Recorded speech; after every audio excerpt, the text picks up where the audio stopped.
traverse de l'île aux Grues Montmagny, le NM Grue des Îles de retour en service ce vendredi. Montmagny-Nord donne le coup d'envoi à son plan d'action « L'éco-réussite ».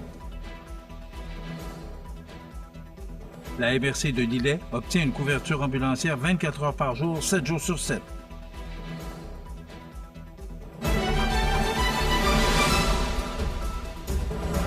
Mardi 10 juin 2025.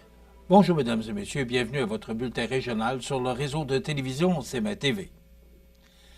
La Société des traversiers du Québec avise la clientèle de la traverse l'île aux Grues Montmagny que le NM Grue des Îles terminera sa cale sèche réglementaire le 12 juin et reprendra le service le vendredi 13 juin en soirée. Afin de permettre la reprise du service régulier, les quais flottants temporaires seront retirés à partir du mardi 10 juin. Le NM Archipel ne sera donc plus en service à partir de ce moment. Le tandem remorqueur-barge demeurera en service pour assurer le transport des véhicules entre les deux rives jusqu'au rétablissement complet du service maritime avec le NM Grue des Îles. Le transport de tous les piétons, y compris les conducteurs des véhicules, sera assuré exclusivement par avion jusqu'au retour à la normale. La STQ remercie la population de l'île aux Grues pour sa collaboration pendant la cale sèche réglementaire du navire. Le service de relève mis en place par la STQ aura permis le désenclavement de la communauté insulaire malgré l'absence du NM Grue des Îles. La reprise du service du navire sera confirmée par alerte. La Société des traversiers du Québec invite la clientèle à s'abonner à son service d'alerte par texto ou par courriel sur le site traversier.com. L'éco-réussite de Montmagny-Nord, propulsée par les partenaires engagés pour la jeunesse de Montmagny-Lillet, lançait officiellement jeudi dernier à la bibliothèque de Montmagny son plan d'action fruit d'une vaste démarche communautaire. Ce moment marquait l'aboutissement d'un processus collectif commencé en 2024, réunissant citoyens et citoyennes, organismes, écoles et familles autour d'un plan d'action durable, axé sur le développement de l'estime de soi des jeunes et de leurs parents. Mario Lacombe était sur place et voici son reportage. L'éco-réussite de Montmagny-Nord, propulsée par les partenaires engagés pour la jeunesse de Montmagny-Lillet, le PEJML, invitait les personnes intéressées par la réussite éducative des jeunes à venir célébrer le lancement officiel de son plan d'action, fruit d'une vaste démarche communautaire. Madame Mélanie Legrand, agente de développement de l'éco-réussite de Montmagny-Nord, nous parle du programme. L'éco-réussite, c'est un beau mouvement, c'est un mouvement qui devrait être partout, en fait, qu'on essaie de faire vivre, de donner l'exemple partout. C'est un collectif de partenaires qui se regroupent pour soutenir la jeunesse ici pour Montmagny-Nord, mais également sur tout le territoire de Montmagny et de Lillet. J'ai demandé à Mme Legrand de nous expliquer les actions que l'éco-réussite peut entreprendre pour remplir sa mission d'aide à la jeunesse.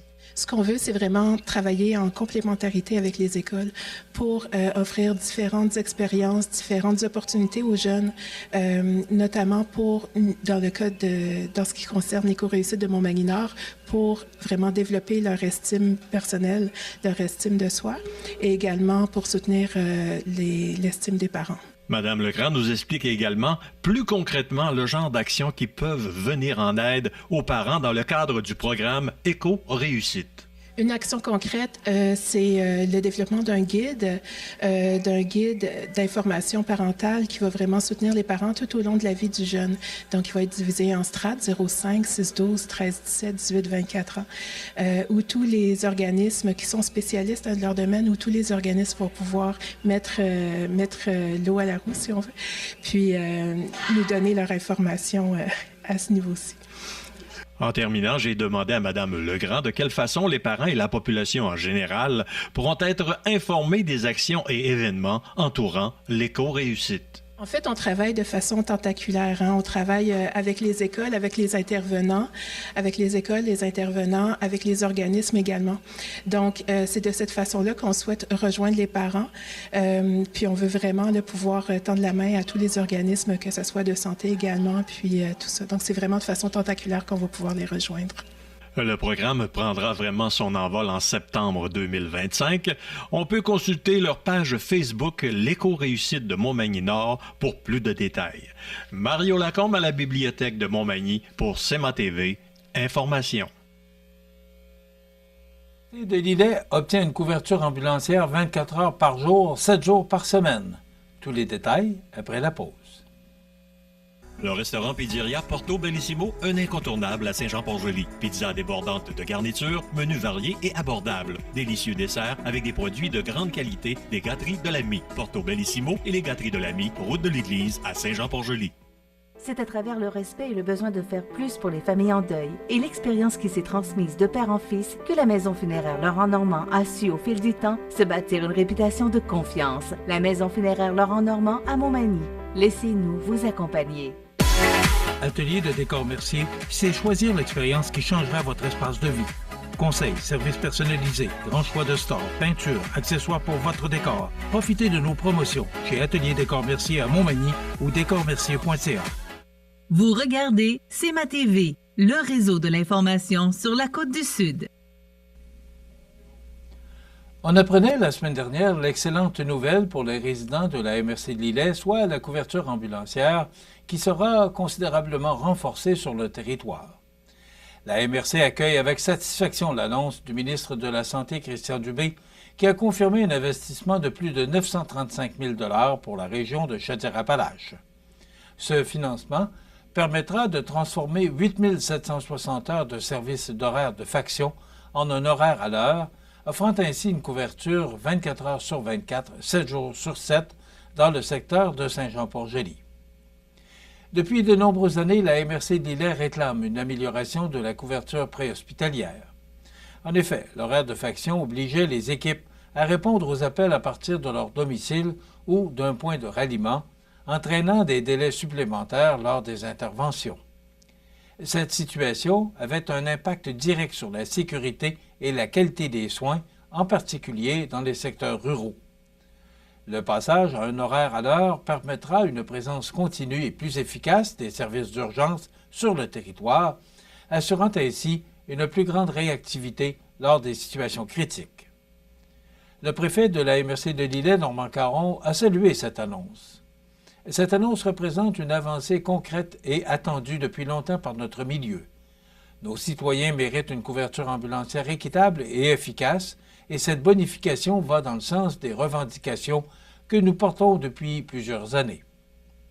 La MRC de Lillet réaffirme son engagement à surveiller de près l'évolution des services préhospitaliers et à défendre l'accessibilité et la qualité des soins pour l'ensemble de ses citoyens, peu importe leur lieu de résidence. Depuis l'arrivée de la collecte et des matières organiques sur tout le territoire de Montmagny, la MRC et la Ville redoublent d'efforts pour inciter les citoyens à adopter de nouvelles habitudes. C'est dans cet esprit qu'une campagne de sensibilisation originale vient tout juste d'être lancée en réponse aux principaux irritants souvent associés à l'utilisation du bac brun. La campagne mise sur un ton léger et complice, en présentant des personnages de tous âges qui abordent avec humour les freins les plus courants à la collecte des matières organiques.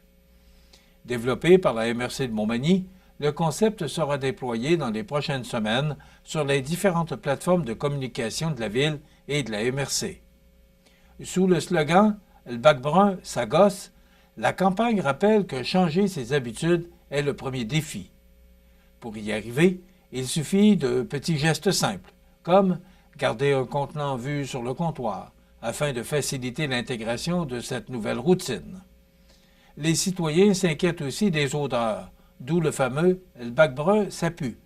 Pourtant, le bac vert peut être tout aussi odorant. Pour éviter les désagréments, il est recommandé de placer le bac à l'ombre et de le nettoyer régulièrement avec un mélange d'eau et de vinaigre blanc. Autre frein courant, le bac brun, ça colle. Pour prévenir l'agglomération des matières au fond du bac, on suggère d'y déposer des feuilles mortes, du papier journal ou des sacs en papier brun qui absorberont l'excès d'humidité. Finalement, certains redoutent que le bac brun s'agrouille, craignant la présence d'insectes et de larves. Là encore, des solutions simples existent. Saupoudrer du bicarbonate de soude ou vaporiser du vinaigre dans le bac et y ajouter des matières sèches pour contrôler le tout. Au-delà de ces conseils pratiques, la Ville rappelle qu'il est également plus économique de composter. L'élimination d'une tonne de matière dans le bac vert coûte 40% plus cher que par la collecte des matières organiques. Et les bénéfices environnementaux sont bien réels. Enfin, preuve de l'engouement citoyen, lors de la récente activité de distribution de compost le 24 mai dernier au garage municipal, pas moins de 16 500 litres de compost ont été remis gratuitement à plus de 200 citoyens. Une belle démonstration d'intérêt pour le compostage et de conscientisation environnementale au sein de la communauté. Enfin, en terminant, il y a de ces petits gestes qui font plaisir, qui réchauffent le cœur et qui créent des souvenirs. La municipalité de Cap-Saint-Ignace a pris part à un moment important dans la vie de l'une de ses citoyennes en ce 5 juin, puisqu'elle fêtait son 100e anniversaire. Si elle est heureuse de prendre part aux anniversaires de ses citoyennes et citoyens centenaires, la municipalité de Cap-Saint-Ignace l'est tout autant de pouvoir partager cette reconnaissance aux yeux de la population. La maire, Mme Jocelyne Caron, s'est présentée le jeudi 5 juin 2025 au lieu de résidence de Mme Gisèle Lavoie afin de souligner le 100e anniversaire de celle-ci. Mme Lavoie s'est vue remettre des mains de Mme Caron une magnifique gerbe de fleurs teintées de rose et de blanc. Quelques mots lui ont été adressés en présence de quelques membres de sa famille, des résidents et du personnel de l'endroit. Nous adressons nos meilleurs vœux d'anniversaire à Mme Lavoie.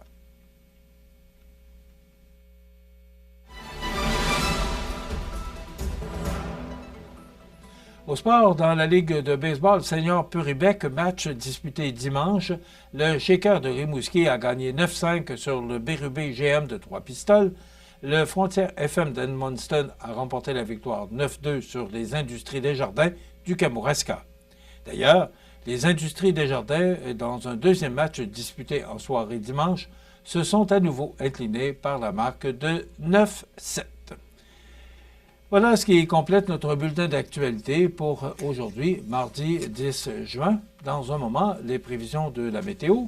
Et si on regarde l'activité ou le menu de cette émission du 10 juin, dans un moment, on vous présente la chronique Bouffard Sport.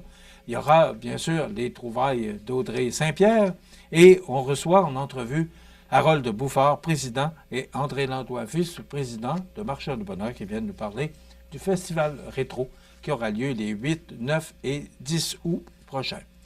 Bien sûr, il y aura l'actualité, la chronique La Pouponnière. Alors, c'est le menu qu'on vous propose pour cette émission du mardi 10 juin. Je vous souhaite donc une excellente émission à notre antenne.